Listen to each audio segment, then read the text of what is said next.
So good morning guys. तो चलिए start करते हैं आज के यानी कि 24 सितंबर के इंपॉर्टेंट करंट अफेयर्स को।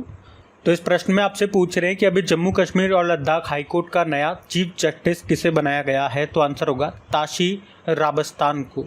तो अभी केंद्र सरकार ने जस्टिस ताशी राबस्तान को जम्मू कश्मीर और लद्दाख हाईकोर्ट का नया चीफ जस्टिस नियुक्त किया है। अच्छा, इसके अलावा और भी कई हाई कोर्ट्स हैं जहाँ पे नए चीफ जस्टिस बने, वो सारे मैं आपको एक साथ इसी प्रश्न में बता देता हूँ, तो ध्यान से सुनना। जैसे कि अभी दिल्ली हाई कोर्ट में नए चीफ जस्टिस बने हैं कौन? Justice Manmohan. Himachal Pradesh high court में नए चीफ जस्टिस बने हैं राजीव शकधर। मध्य प्रदेश हाई कोर्ट के नए चीफ जस्टिस तो शायद मैं आपको बता चुका हूँ पहले, सुरेश कुमार केत है। और मेघालय हाई कोर्ट में नए chief justice Indra Prasanna Mukherjee. Kerala high court में चीफ जस्टिस बने नितिन मधुकर जामदार। मद्रास हाई कोर्ट में नए चीफ जस्टिस बने KR. Shriram. Jharkhand high court में नए चीफ जस्टिस बने हैं एम.एस. रामचंद्र राव। तो ये 7 हाई कोर्ट और ये एक प्रश्न वाला 8, टोटल 8 हाई कोर्ट में नए चीफ जस्टिस बनाए गए हैं।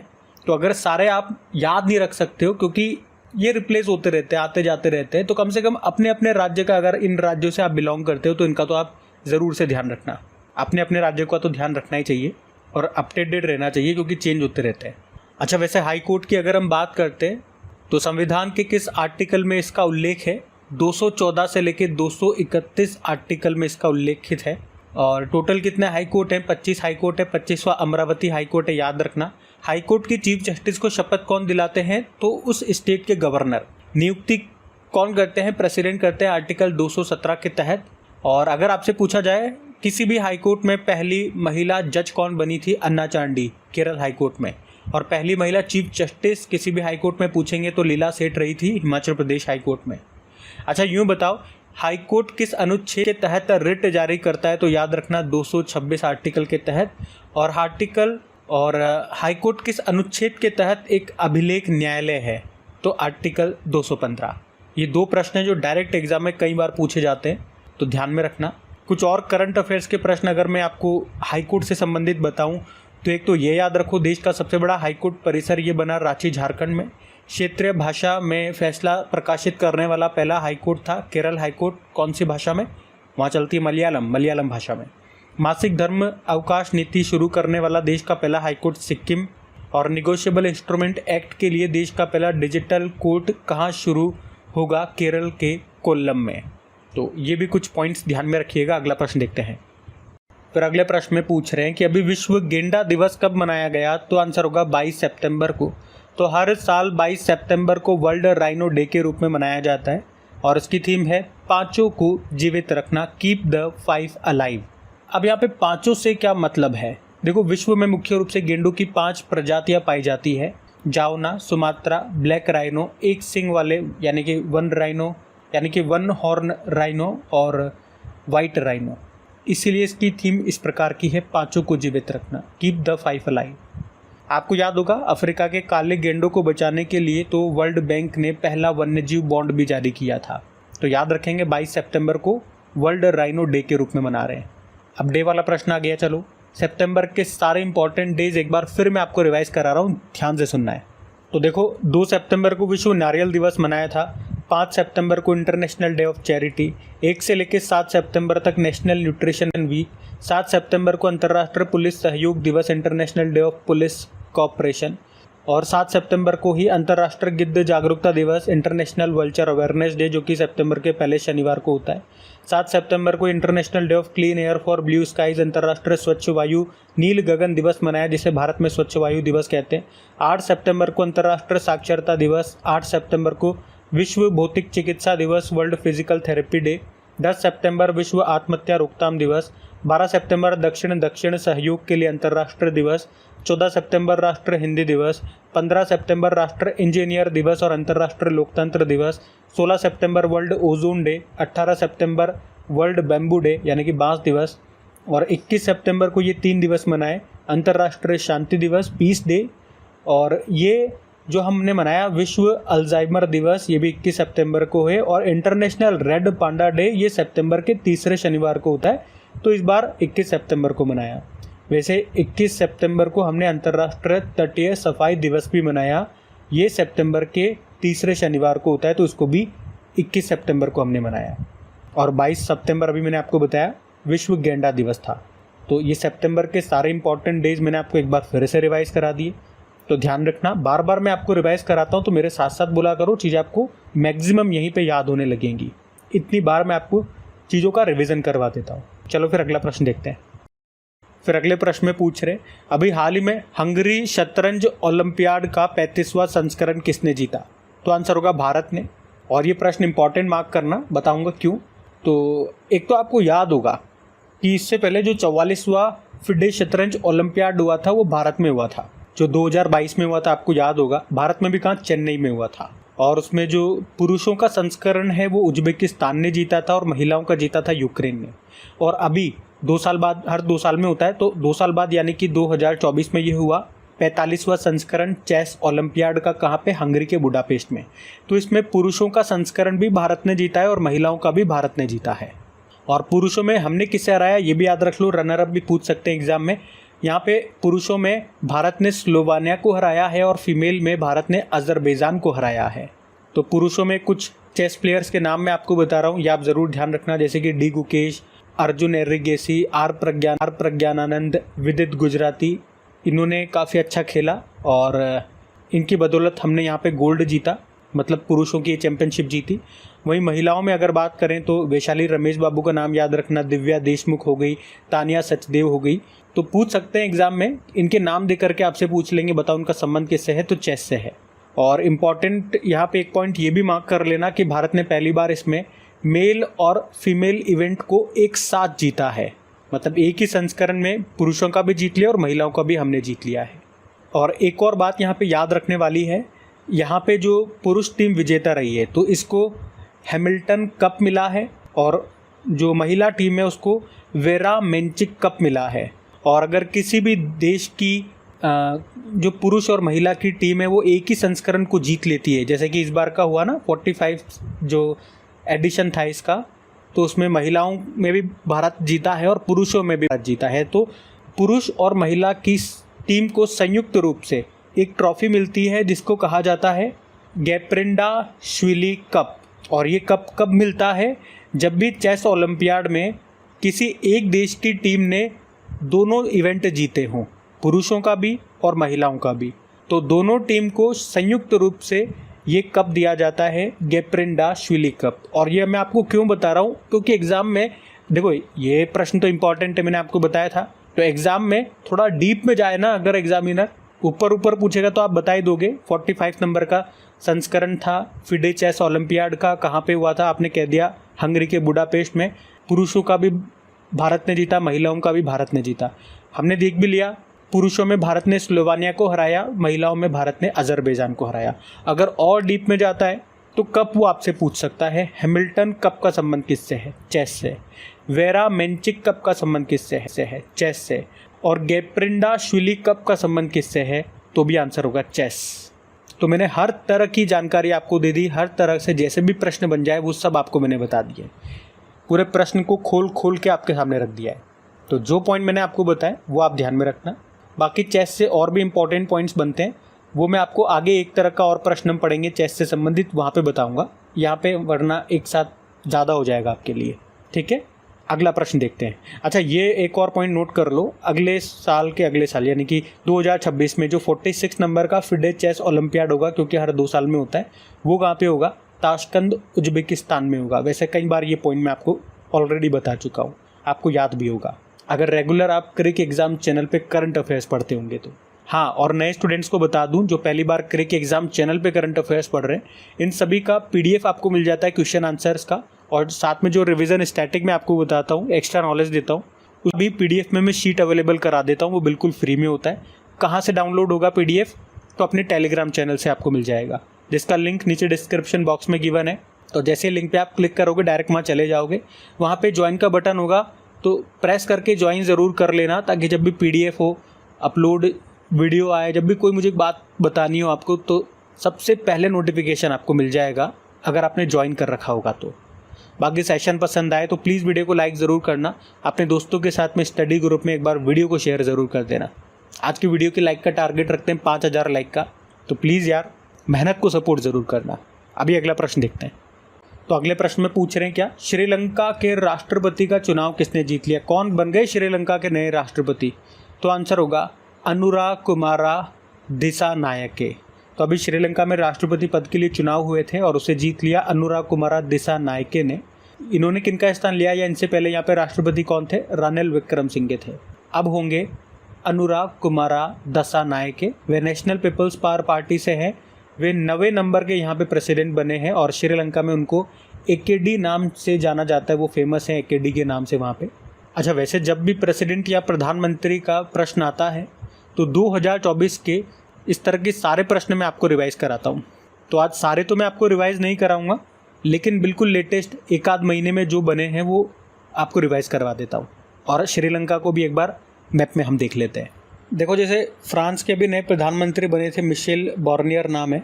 अल्जीरिया के राष्ट्रपति अब्देल मदजीद तेब्बोने बने थे। थाईलैंड के पीएम पेटोंगटार्न शिवनावात्रा बनी। तुनीशिया के प्रधानमंत्री कामिल मद्दोरी, एस्टोनिया के प्रधानमंत्री क्रिस्टन मिशेल और ईरान के प्रेसिडेंट मसूद पेजेश्कियान बने। यूके के प्रधानमंत्री कीर स्टारमर, नीदरलैंड के प्रधानमंत्री डिक शूफ, साउथ अफ्रीका के राष्ट्रपति फिर से बने सिरिल रामाफोसा, आइसलैंड के राष्ट्रपति हल्ला टॉमस डॉटर बने। तो यहाँ पे मैं केवल टॉप 10 आपको रिवाइज करवा रहा हूँ जो बिल्कुल लेटेस्ट अभी बने थे। बाकी अभी श्रीलंका को देखते हैं। ये रहा मैप में श्रीलंका। देखो, श्रीलंका की 2 कैपिटल मिलेगी आपको। इसकी कमर्शियल कैपिटल कोलंबो है और एडमिनिस्ट्रेटिव कैपिटल है श्री जयवर्धनेपुरम कोट्टे। करेंसी है श्रीलंकन रुपी। प्रधानमंत्री दिनेश गुणवर्धने है और प्रेसिडेंट हमने कहा नए बन गए अनुराग कुमारा दिसानायके उनका नाम है। श्रीलंका और भारत के बीच में आपको पाक की खाड़ी मिलेगी जिसे पाक जलडमरू मध्य कहते हैं, पाक स्ट्रेट। और इसके साथ हम मित्र शक्ति एक्सरसाइज करते हैं, स्लाइनेक्स एक्सरसाइज करते हैं, एक दोस्ती एक्सरसाइज भी होती है भारत श्रीलंका और उसमें मालदीव भी होता है। तो ये ध्यान में रखना। अगला प्रश्न देखते हैं। फिर अगले प्रश्न में पूछ रहे हैं, अभी हाल ही में क्वाड देशों के द्वारा लॉन्च कैंसर मूनशॉट पहल का संबंध किससे है। तो आंसर होगा सर्वाइकल कैंसर। आपको बताए क्वाड समिट 2024 ये हम पढ़ चुके हैं पहले ये भारत में होना था इसी साल, लेकिन हुआ कहाँ पे, अमेरिका में हुआ। अमेरिका में भी कहाँ पे, अमेरिका के विल्मिंगटन में। अभी ये हो चुका है और भारत अगले साल होस्ट करेगा 2025 में। और ऐसा क्यों हुआ था ये मैं आपको ऑलरेडी बता चुका हूँ, क्योंकि जो बाइडेन के कार्यकाल का ये आखिरी साल है और अब वे चुनाव भी नहीं लड़ रहे। तो उन्होंने मोदी जी से कहा, यानी कि भारत से कहा कि एक काम करो, अभी मुझे होस्ट कर लेने दो मेरे रहते हुए, अगले साल आप होस्ट कर लेना।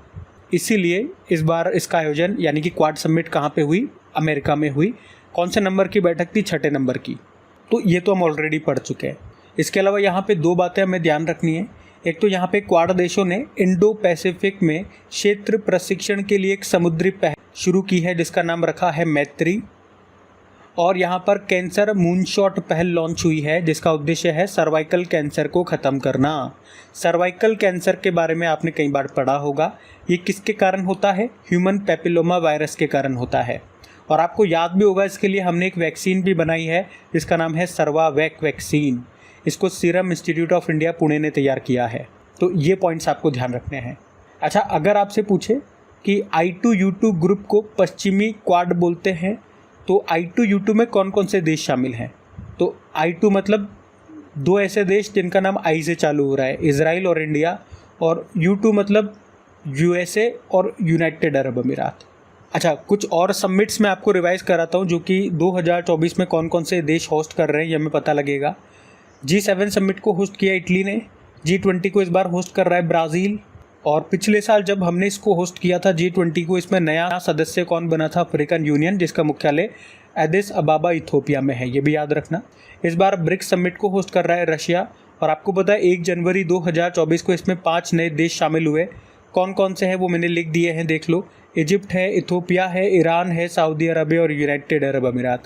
लेकिन अभी प्रश्न एग्जाम में क्या आया था कि कौन सा देश शामिल नहीं हुआ, किसने शामिल होने से मना कर दिया, तो वो अर्जेंटीना है, ये भी याद रख लो। हमने कहा क्वाड समिट 2024 में होस्ट कर रहा है अमेरिका। COP29 को होस्ट कर रहा है 2024 में बाकू अजरबैजान में होगा, ये इस साल के एंड में होगा नवंबर तक। और पिछले साल COP28 हुआ था यूनाइटेड अरब अमीरात में।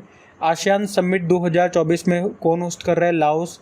शंघाई कोऑपरेशन ऑर्गेनाइजेशन समिट को होस्ट किया कजाकिस्तान ने। और शंघाई कोऑपरेशन ऑर्गेनाइजेशन में अभी नया सदस्य कौन सा बन गया? ईरान तो पिछले साल 9वां नंबर का बना था, अभी 10वां बन गया है बेलारूस, ये भी याद रखना। नाटो समिट 2024 को इसको भी अमेरिका होस्ट कर रहा है, वॉशिंगटन डीसी में होगी इसकी बैठक। और इस बार छठा बिम्स्टेक समिट को होस्ट किया थाईलैंड ने। और ये भी याद रखना, संयुक्त राष्ट्र जल सम्मेलन में 10वां अफ्रीकी देश के रूप में कौन शामिल हुआ? Ivory Coast. वैसे इस सम्मेलन में इसमें टोटल 53 देश हो चुके हैं, लेकिन अफ्रीकी देशों में ये 10वां अफ्रीकी देश बना है आइवरी कोस्ट, तो ये भी ध्यान में रखना। अगला प्रश्न देखते हैं। फिर अगले प्रश्न में पूछ रहे हैं, हाल ही में नेशनल क्राइम रिकॉर्ड ब्यूरो के नए चीफ कौन बन गए हैं? तो आंसर होगा आलोक रंजन। तो अभी आईपीएस ऑफिसर हैं आलोक रंजन और इनको नेशनल क्राइम रिकॉर्ड ब्यूरो का नया चीफ बनाया गया है। अच्छा, इनके अलावा अमित गर्ग का नाम भी न्यूज़ में है, क्योंकि अभी हैदराबाद स्थित सरदार वल्लभ भाई पटेल नेशनल पुलिस एकेडमी के ये चीफ बन गए हैं। लेकिन ज़्यादा इंपॉर्टेंट नाम हमारे लिए आलोक रंजन का है, जो कि नेशनल क्राइम रिकॉर्ड ब्यूरो के नए चीफ बन गए हैं। अच्छा, कुछ और इम्पॉर्टेंट अपॉइंटमेंट्स मैं आपको रिवाइज कराऊंगा, ये शीट मोस्ट इम्पॉर्टेंट रहेगी आपके लिए, बिल्कुल ध्यान से सुनना। तो देखो, अभी अमृत मोहन प्रसाद ये सशस्त्र सीमा बल के नए डायरेक्टर जनरल बने। दलजीत सिंह चौधरी ये बीएसएफ के बने। अनीश दयाल सिंह सीआरपीएफ के हैं। राजविंदर सिंह भट्टी सीआईएसएफ के हैं। B Srinivasan National Security Guard के हैं। Alok Sharma Special Protection Group के हैं। राहुल रसगोत्रा आईटीबीपी के हैं। गुरबीर पाल सिंह एनसीसी के हैं। अभी इंडियन कोस्ट गार्ड के अभी कोई नहीं बने, लास्ट टाइम राकेश पाल थे लेकिन उनका निधन हो गया। पीयूष आनंद एनडीआरएफ के हैं। मनोज यादव आरपीएफ के हैं। राजेश निर्वाण होमगार्ड के डायरेक्टर जनरल हैं। असम राइफल्स के विकास लखेरा हैं। अनुराग गर्ग अभी नारकोटिक्स कंट्रोल ब्यूरो के बने थे। और एयर चीफ मार्शल अभी नए बन गए हमारे वायुसेना प्रमुख अमरप्रीत सिंह। और ये किनके स्थान पे आ रहे हैं? विवेक राम चौधरी, जिनका भी सितंबर लास्ट में रिटायरमेंट होना है, उसके बाद ये पद संभाल लेंगे। नेवल चीफ हमारे नए बने इसी साल दिनेश कुमार त्रिपाठी हैं। और आर्मी चीफ भी नए बने हैं, उपेंद्र द्विवेदी इनका नाम है। तो ये सारे इंपॉर्टेंट नाम रहेंगे, ध्यान में रखना। अगला प्रश्न देखते हैं। फिर अगले प्रश्न में पूछ रहे हैं, हाल ही में मिस यूनिवर्स इंडिया 2024 का खिताब किसने जीता? तो आंसर होगा रिया सिन्हा ने। तो 2024 का मिस यूनिवर्स इंडिया का खिताब जीत लिया है रिया सिन्हा ने। और इस प्रतियोगिता का आयोजन अभी राजस्थान के जयपुर में हुआ था। और रिया सिन्हा अब इंटरनेशनल लेवल पर मिस यूनिवर्स प्रतियोगिता में भारत को रिप्रेजेंट करेंगी। वे गुजरात के अहमदाबाद की रहने वाली और मात्र 19 साल की हैं। तो याद रखना, मिस यूनिवर्स इंडिया 2024 का खिताब जीत लिया अभी रिया ने। और इसी तरह का एक प्रश्न अभी हमने पढ़ा था, मिस इंडिया वर्ल्ड वाइड 2024 का खिताब किसने जीता? ध्रुवी पटेल ने। और उनसे ज़्यादा इंपॉर्टेंट प्रश्न ये है कि मिस वर्ल्ड 2024 का विजेता कौन रहा था? क्रिस्टिना प्रिस्कोवा चेक रिपब्लिक से हैं। और मिस यूनिवर्स 2023 का खिताब सेनिश पलासियो ने जीता, जो निकारागुआ से हैं। तो ये नाम इंपॉर्टेंट है, ध्यान में रखना। अगला प्रश्न देखते हैं। तो अगले प्रश्न में पूछ रहे हैं, हाल ही में भारत का तीसरा स्वदेशी दबाव युक्त भारी जल परमाणु रिएक्टर ये कहाँ पे शुरू हुआ? तो आंसर होगा राउतभाटा। तो अभी भारत का तीसरा स्वदेशी critical pressurised heavy water nuclear reactor ये शुरू हुआ है राउतभाटा न्यूक्लियर पावर प्लांट में, जो कहाँ पर है? राजस्थान के चित्तौड़गढ़ में है। तो यहाँ की यूनिट नंबर 7 में ये हुआ है शुरू। मतलब इसका क्या हुआ? इसका मतलब ये हो गया कि इस यूनिट ने क्रिटिकलिटी हासिल कर ली है। क्रिटिकलिटी हासिल कर ली है, इसको सिंपल शब्दों में अगर समझें, यहाँ पे जो न्यूक्लियर फिजन चेन रिएक्शन होती है वो कंट्रोल्ड मैनर में हो रही है, इसका मतलब ये हो गया। और इस यूनिट की जो कैपेसिटी है वो 700 मेगावाट की है, ये भी मैं आपको बता दूं। और इसी तरह से इससे पहले जो गुजरात में काकरापार न्यूक्लियर पावर प्लांट है, उसके यूनिट नंबर 3 और 4 ने भी क्रिटिकलिटी को हासिल किया था। और ये इंडिजिनसली हो रहा है, स्वदेशी रूप से हमने इसको हासिल किया है। मतलब किसी दूसरे देश ने इसको नहीं बनाया, हमने देश की हेल्प नहीं ली है, हमने खुद ने ये तैयार किया है, हमने खुद ने ये शुरू किया है। मतलब क्या होता है, न्यूक्लियर रिएक्टर में हम एज अ फ्यूल एक रेडियो एक्टिव मटीरियल को या एलिमेंट को यूज़ करते हैं। जैसा कि यहाँ पे जो यूरेनियम इस्तेमाल होता है, यूरेनियम 235 एज अ फ्यूल ईंधन के रूप में हम इस्तेमाल करते हैं। और फिजन रिएक्शन यहाँ पे होता है, तो वो कंट्रोल्ड मैनर में हो रही है। जैसे कि ऐसे समझो, 4 न्यूट्रॉन्स निकले, फिर ये चारों अलग अलग जाएंगे और 4 को आगे निकालेंगे। तो अगर हमने इनको कंट्रोल नहीं किया तो ऐसे बहुत सारे हो जाएंगे फाइनली, तो वो अनकंट्रोल्ड सिचुएशन हो जाएगी, वहाँ पे ब्लास्ट हो जाएगा। तो अगर हमें कांस्टेंट, हम चाहिए कि कांस्टेंट यहाँ पे सप्लाई होती रहे, तो हर बार 4 ही निकलते रहे। तो हम 4 को आगे पहुंचाएंगे, बाकी को एब्जॉर्ब कर लेंगे। 4 आगे पहुंचेगा, 4 एब्जॉर्ब हो जाएंगे। इसी तरह से आउटपुट में हमेशा एक कांस्टेंट सप्लाई मिलती रहेगी। तो ये कंट्रोल्ड मैनर हो गया। आउटपुट में एक कांस्टेंट सप्लाई मिलेगी। अगर ज़्यादा हो जाएगा मतलब एब्जॉर्प्शन कम हो रहा है और ज़्यादा न्यूट्रॉन्स निकल रहे हैं तो सप्लाई बढ़ती जाएगी, ब्लास्ट हो जाएगा। और उसका उल्टा भी हो सकता है, अगर ज़्यादा एब्जॉर्ब हो जाएंगे, आउटपुट में न्यूट्रॉन्स कम निकल रहे हैं तो सप्लाई कम होती बंद हो जाएगी। तो वैसे आपको इतना डीप में नहीं जाना है, जो मैंने आपको समझाया वही आपको ध्यान में रखना है। तो यहाँ पे इन प्लांट्स में यूरेनियम को हम यूज़ करते हैं एज अ फ्यूल, ईंधन के रूप में, और कूलेंट और मॉडरेटर के लिए हैवी वाटर का इस्तेमाल होता है। भारत में अभी 24 न्यूक्लियर रिएक्टर हैं, ये भी ध्यान रखना। और इससे कितनी बिजली का उत्पादन हो रहा है अभी, 8180 मेगावाट, इतना ध्यान रखना है। अच्छा, फादर ऑफ एटॉमिक एनर्जी किन्हें कहा जाता है? डॉक्टर होमी जहांगीर भाभा को। Father of atom bomb J Robert Oppenheimer, जिनके ऊपर अभी मूवी बनी थी। फादर ऑफ हाइड्रोजन बॉम्ब पूछेंगे तो एडवर्ड टेलर कहे जाते हैं। और father of nuclear reactor Enrico Fermi कहे जाते हैं। अच्छा, कुछ न्यूक्लियर पावर प्लांट्स हैं, ये आपको पता होना चाहिए, जैसे कि काकरापार न्यूक्लियर पावर प्लांट आपने कहा गुजरात में है। कलपक्कम न्यूक्लियर पावर प्लांट ये आपको तमिलनाडु में मिलेगा। नारोरा nuclear power plant Uttar Pradesh में है। कैगा न्यूक्लियर पावर प्लांट ये आपको कर्नाटक में मिलेगा। Rajasthan atomic nuclear power plant, जिसे ये राउतभाटा वाला जो हमने पढ़ा, यही है राजस्थान में। तारापुर न्यूक्लियर पावर प्लांट ये महाराष्ट्र में है। और कुडनकुलम ये भी आपको मिलेगा तमिलनाडु में।